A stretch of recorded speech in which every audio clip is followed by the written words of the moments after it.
ছোটু, তুই বরং তরকারিগুলো তাড়াতাড়ি কুটে ফেল, আমি যত তাড়াতাড়ি সম্ভব ভাতটা রান্না করে ফেলি। ঠিক আছে দিদি, তাই করছি। আমি তরকারিগুলো করতে থাকি। মেজ বউ কোথায়? ও কি এখনো ঘুম থেকে ওঠেনি? জানি না দিদি, তিনি যে কি করছেন তার দিকে এত খোঁজ খবর রাখি না আমি। আমাকে সংসারের কাজ করতে হবে, তাই আমি করছি। তা তো বটেই, বড় হওয়ার খাতিরে আমাকে তো সব দিকে খোঁজ রাখতেই হয়। অত সব দিকে চোখ কান দেওয়ার কোনো প্রয়োজন নেই দিদি। কে কি করছে না করছে সেটা তো তার নিজস্ব ব্যাপার। তাতে তোমাদের এত মাথা ব্যথা কিসের বুঝি না? আমার তো কোনো মাথা ব্যথা নেই মেজো। আমি আবার কি করলাম? কেন? তুমি যে এইমাত্র জিজ্ঞাসা করলে মেজো উঠেছে নাকি ঘুমাচ্ছে, এই কথা জিজ্ঞাসা করার অধিকার তোমাকে কে দিল শুনি? তুই তার মানে বাইরে দাঁড়িয়ে আমাদের কথা শুনছিলিস, তবুও রান্নাঘরে আসিসনি? এই গরমের মধ্যে এখানে এসে কি করব আমি? 3 পরিবারের একটাই তো মাত্র চুলা, সেখানে দুজন মিলে তো রান্না করছই, আমার আবার প্রয়োজন কিসের? এই, তুই কি বলছিস মেজো? আমাদের আবার 3 পরিবার কোথায়?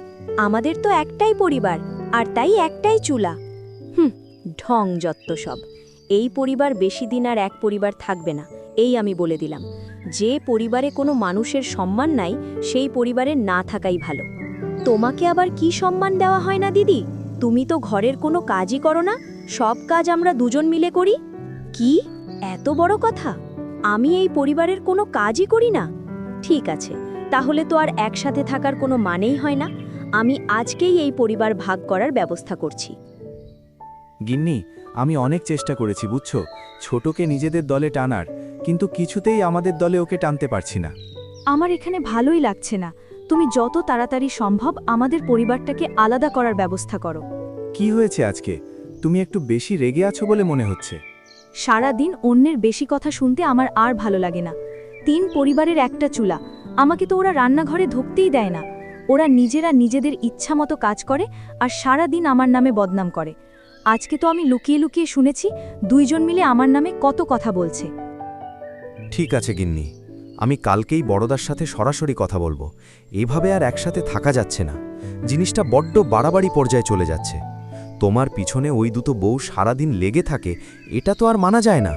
হ্যাঁ গো, তুমি অন্তত কিছু বলো, না হলে তোমার ওই 2 ভাই আর ভাইয়ের বউ আমাদেরকে আর বাঁচতে দেবে না।